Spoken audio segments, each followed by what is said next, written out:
just a quick review of the Vive shoulder pulley for physical therapy. This is lots of these are out now. Amazon has a lot of them on the internet. There's lots of them. Some are better than others. This is one that I do like, and Vive is a pretty good brand. I think they make a lot of other products like this, for rehabilitation. Basically, the variations you need to look for, the handles. This one has foam handles, which I like the best because it's more comfortable. As you're pulling down, sometimes you have to grip tightly. You want it to be comfortable. Some of them are not made of foam. They're made of more like wood or they're plastic. So I think the foam is the best. Now, granted, you can't maybe clean it off as much as, the plastic or the wooden, but I still think this is your better option just for comfort. The other thing you need to look for is the way they attach to the door frame. This one has a metal frame, and so if you're worried about scratching your door frame, or you're really picky about that, the paint, you need to look for one that has just a cloth strap.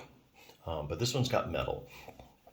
The other thing I do like about this is that it does come with this handy tote bag. So basically, you can just put everything in it. It's neat and tidy. If you need to travel, you can just put in your suitcase and, use it wherever you go.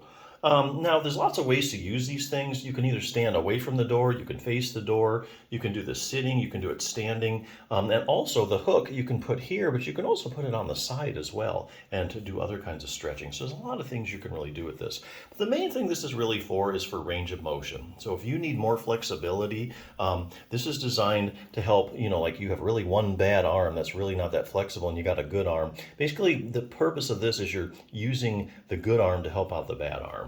Not that you can't do it with each one, but if this arm is having a lot of pain, you're not going to be able to pull down very well for that one. But basically, this is all about range of motion. This is about, if you have stiffness in your shoulder, if you need to get your shoulder more flexible, this is something that's really good to use. Now, if you're into strengthening, like say, this isn't really for strengthening, you need a good program. The 6-minute torn rotator cuff solution for seniors is also, it says for seniors, but athletes can use this too. It's such a good program.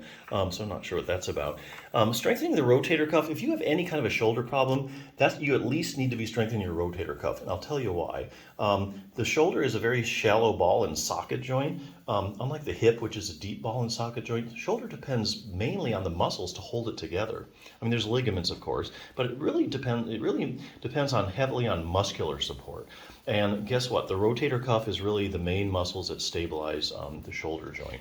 So any kind of problem, like say if you have shoulder arthritis, if you strengthen your rotator cuff, get more stability, arthritis is going to be aggravated less. If you have tendonitis, it's going to be aggravated less. Bursitis, any kind of shoulder problem, you really need to make sure that you're strengthening your rotator cuff. So this book is good for that. Or if you just plain have a rotator cuff problem and you're not really sure what to do and you're trying to rehabilitate it, this is kind of like the Bible for the rotator cuff. Starts out with some anatomy and stuff. If you're a real visual learner, there's tons of pictures. Everything's in layman's terms too. Like a question and answer format. What are the symptoms of a tear? Any arm maneuvers that might indicate I have a tear? Where does it tear at? I think they go over different kinds of tears. I have a rotator cuff tear and I'm in a lot of pain. I need surgery, right? Well, not necessarily. So to answer this question, it's a very evidence-based book. Each one of these is a study, so they always base their answers on studies. Answer that question, they look at studies where they say they take like 100 people with a torn rotator cuff. Okay, and then you measure the size of their tear, and then you see how bad they're hurting. So you run a pain scale, like a visual analog scale. So then you've got this information. You've got 100 people. How big their tear is and how bad they're hurting. Well, come to find out, sometimes there's not a good correlation between pain and the tear. Actually, they're finding there's a lot of people walking around with asymptomatic rotator cuff tears. In other words, you can have a big old tear in your rotator cuff and have more pain. And this is more frequently, especially as you get older. You have these asymptomatic tears. So let's say you have an asymptomatic tear. Well, your shoulder hurts you for whatever reason. We don't know what, not your rotator cuff. And you go to the doctor, they take an MRI, they say, oh, you got a torn rotator cuff, there's your problem. Well, not necessarily. It could be an asymptomatic tear. And so, you're heading off to surgery to get your rotator cuff repaired, where really you have another issue, okay? So not always a good idea to think, oh, I have a lot of pain, I have a torn rotator cuff, that's the problem. Not necessarily.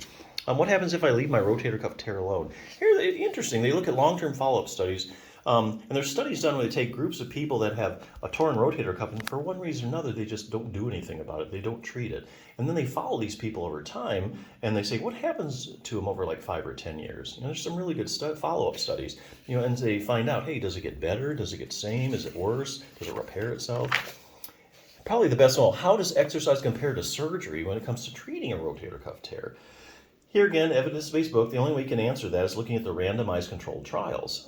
So that's the highest form of proof in medicine that a treatment's actually effective.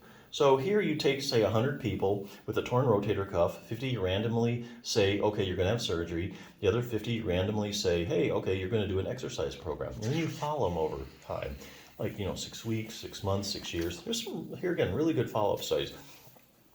So at a year, at 5 years, who does better? The people who had their rotator cuff repaired surgically or those that did an exercise program? Well, basically, you're going to end up at the same place. Even if you do have surgery, you're going to end up doing an exercise program anyway, so it's probably the best place to start there. Get some good exercises down. To that end, they have exercise program, the beginning, intermediate, advanced. They do have stretches and strengthening in here. So yeah, if you're looking for a good resource for shoulder pain or a rotator cuff problem, this is one resource. But hey, if you just got, like some stiffness in your shoulder, you're looking for something fun to kind of help you lift up your other arm and stretch it out so you have frozen shoulder, I think this is a good device to check out. So there you go.